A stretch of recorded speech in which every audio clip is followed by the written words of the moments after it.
Assalamualaikum warahmatullahi wabarakatuh. Waalaikumsalam.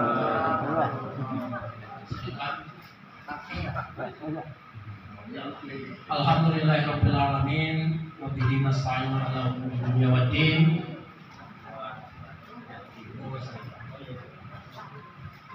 Wa ala alihi wa ashabihi ajmain, amma ba'du. Bapak Ibu sekalian, pertama saya izin Pak Dr. Taufik Mumin berhormat. Ini Pak, mohon maaf sebelumnya Pak. Kerjaan Makassar bersama jadi bicara di sini gara-gara lambat ngecup. Nang ngecup MC lah ngecup. Nang ngecup doa lah ngecup. Nang ngecup pakai catering lah ibu-ibu pulau. Jadi ya udah, karena seperti itu seadanya. Pertama-tama Bapak Ibu sekalian, kita bersyukur ya kepada Allah Subhanahu wa taala. Banyaknya Pak nikmat-nikmat ya yang telah kita terima dari Allah Subhanahu wa taala. Kami mungkin saya sudah 39 tahun ini Pak usia dan menjelang 40 tahun gitu ya. Kalau kita pikir-pikir dan hitung-hitung, banyaklah sehatnya kira-kira. Seminggu itu mungkin sekali sakit, itu pun jarang gitu ya.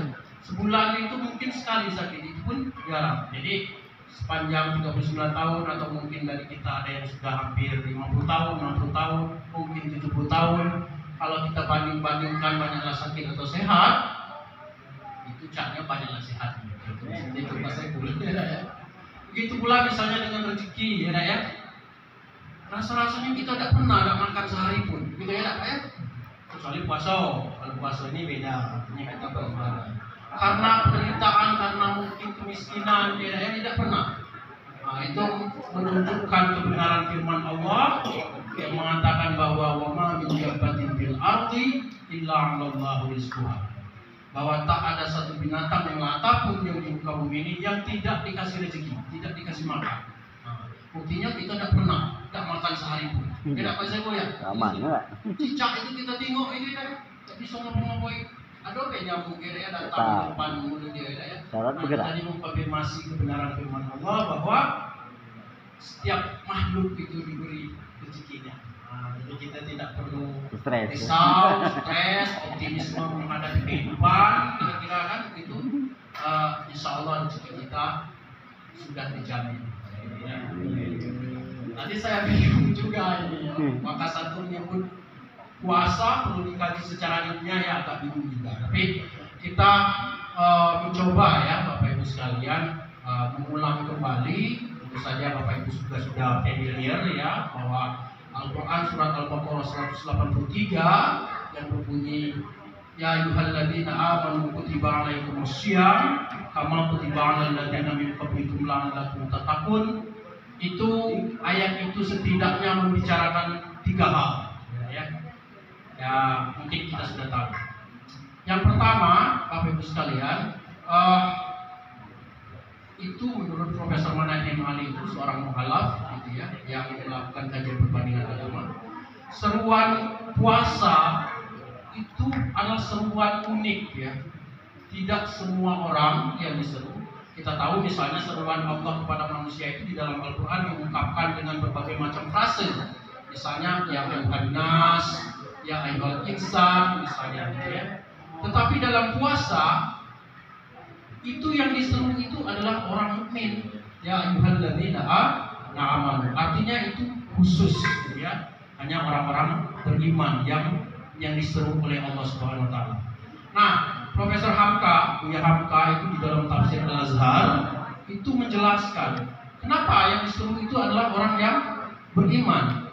Karena Allah sudah tahu, menurut Buya Hamka, Allah sudah tahu bahwa hanya orang-orang berimanlah yang mau bersusah payah gitu ya, menderita, menuju ridho Allah itu dengan melakukan penderitaan, bersusah payah itu hanya orang-orang beriman. Maka seruan puasa itu hanya diperuntukkan pada orang-orang yang beriman. Jadi Bapak Ibu sekalian, syukurlah ya kita ini dilabeli kalau kita hari ini puasa dengan benar, itu berarti kita layak dilabeli, dicap atau dianggap sebagai orang beriman. Alhamdulillah, itu hidayah terbesar kira-kira ya. Karena banyak orang yang tidak beriman. Dunia modern ini banyak yang tidak beriman. Ngaku Ada orang tidak beriman alasan politik. Ya, kalau dalam filsafat itu namanya Karl Marx. Ya. Agama itu keluh kesah manusia tertindas. Protes atas diri yang terhina itu menurut Marx. Maka agama harus dihapuskan. Kenapa? Karena melanggengkan kekuasaan kapitalis. Mereka memilih tidak beriman. Ada lagi Ludwig Feuerbach. Dari mana orang ide ketuhanan itu muncul? Karena angan-angan, keinginan untuk menjadi sempurna, ya, tapi tidak kecapaian, maka dia mewujudkan objek sesembahan yang dianggapnya sempurna. Jadi sebenarnya Tuhan itu lahir dari ide, pikiran, bukan Tuhan yang menciptakan manusia, tapi manusia yang menciptakan Tuhan. Itu Ludwig Feuerbach menyampaikan itu. Dia memilih tidak beriman. Ya. Banyak lagi, ada Stephen Hawking, ada alasan Richard, banyak sekali yang tidak beriman, tapi kita beriman, alhamdulillah. Dan Bapak Ibu sekalian, itu ada seorang filsuf, gitu ya, yang bernama Blaise Pascal, itu mengatakan begini: kalau persoalan beriman dan tidak beriman di dunia ini, Pak, yang paling aman itu lebih baik beriman. Itu pilihan yang paling aman. Kenapa? Menurut Blaise Pascal tadi, kalau kita tidak beriman, karena ini menyangkut untung-untungan. Kalau misalnya kita memilih tidak beriman, katakanlah memilih ateis di dunia, ternyata pas kita mati ternyata adonian, kacau kita kan? Ya, tangguh. Tetapi kalau kita memilih beriman di dunia, toh kalaupun memang dekatinya waktu kita mati dekatinya, kita tidak kehilangan apa-apa. Toh berbuat moral secara agama di dunia juga sudah merupakan suatu kebaikan. Nah ini untung-untungan bagi teman-teman yang ragu kira-kira ya, bolehlah menggunakan argumentasi dari Blaise Pascal itu kira-kira. Tapi bagi kita yang orang yang beriman, yakin ya, kita memang sudah iya. Ini agak sedikit ini Pak ya, karena kajian kita tadi dikatakan di kampus, karena ada perbedaan yang signifikan kajian keagamaan di kampus dengan kajian keagamaan di majlis taklim, di masjid dan seterusnya. Apa perbedaannya secara signifikan itu? Adalah di metodologi. Gitu. Kalau kita mengacu misalnya dari Abu Dinata, Profesor Abu Dinata, bahwa studi Islam, itu kajian studi Islam itu banyak dikaji dari berbagai perspektif. Islam dikaji dari segi sosiologi, dikaji dari segi antropologi, dari psikologi, bahkan termasuk dari perspektif filsafat. Jadi ini kita agak sedikit meluas perspektifnya, tidak hanya dalam perspektif teologis gitu ya, tapi dengan pendekatan-pendekatan yang lebih bervariatif. Nah, iman tadi seperti itu sudah kita sempat singgung, bahwa poin pertama dalam puasa itu menyatakan seruan khusus kepada orang-orang yang beriman. Dan kalau kita mengalami keraguan tentang Allah, maka sebaiknya kita bisa pakai argumentasi dari Blaise Pascal tadi. Untung-untungan saja. Itu orang yang mengalami keraguan akut bolehlah pakai itu. Lalu yang kedua, puasa ini Bapak Ibu sekalian, ini menunjukkan kontinuitas doktrin. Ya, ada keberlangsungan doktrin keagamaan, gitu ya. Kita searching di internet bahwa puasa ini bukan hanya Islam saja yang melaksanakan.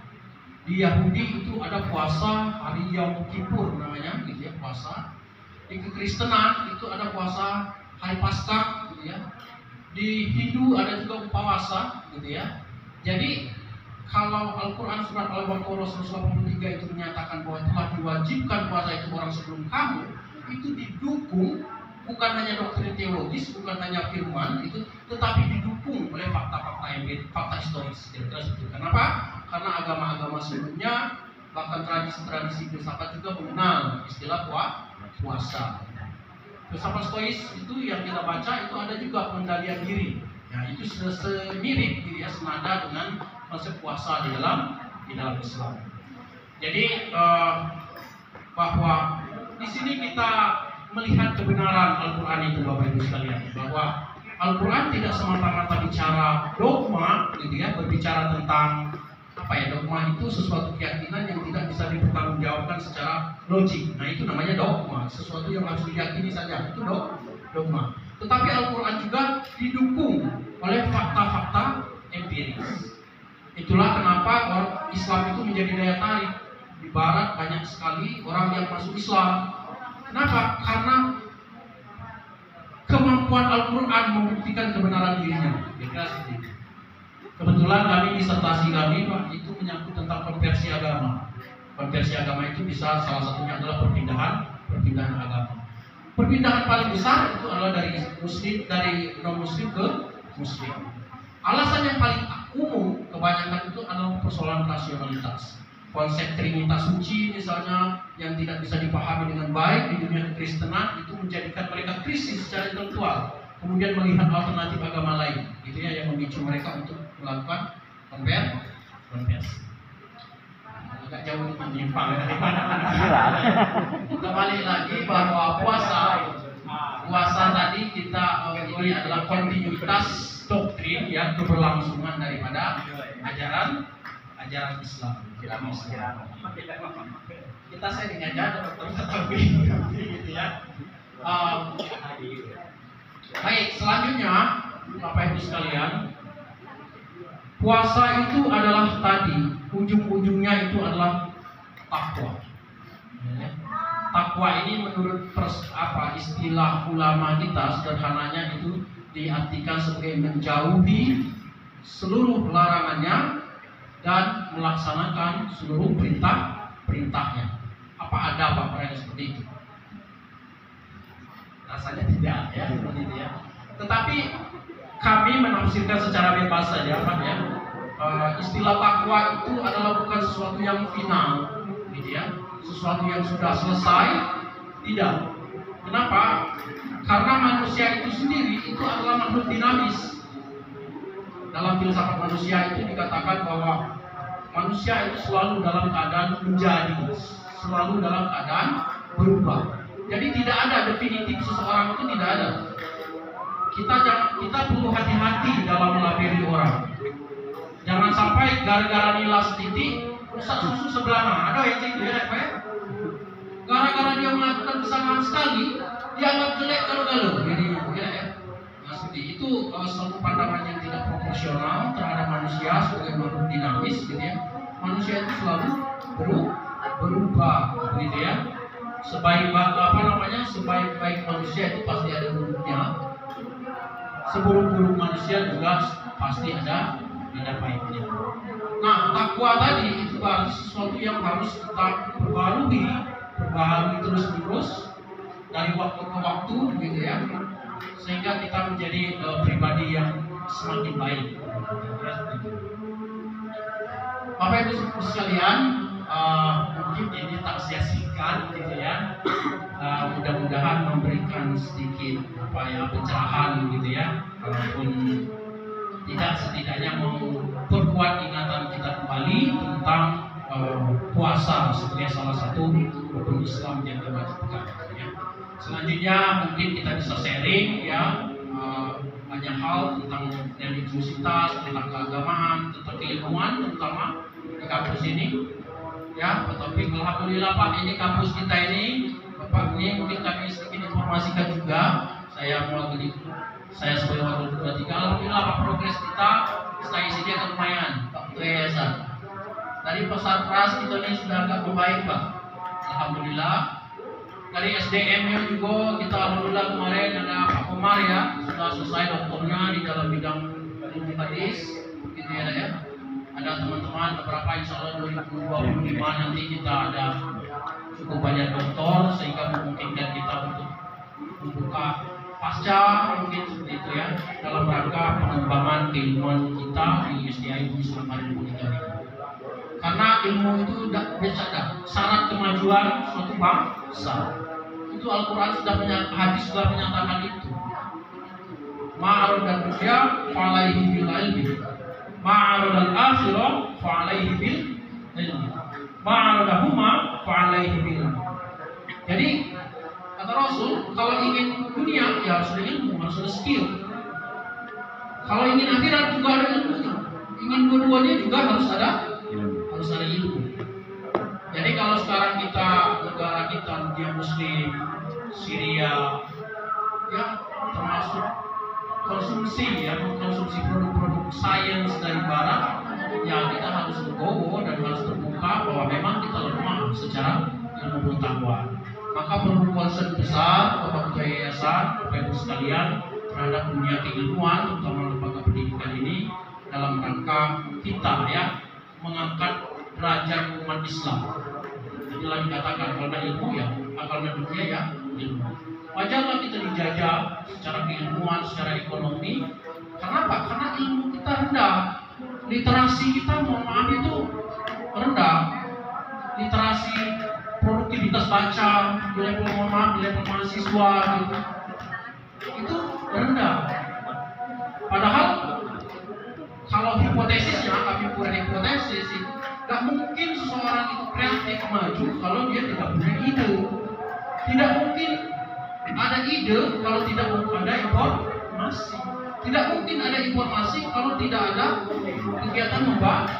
Maka ikhraq itu adalah kunci bagi peradaban. Ini menyangkut kegiatan keilmuan di dunia akademik yang tentu harus didukung oleh berbagai pihak, terutama ketua yayasan yang ujung tombak bagi pengembangan istiadat Islam paling tingkat ini.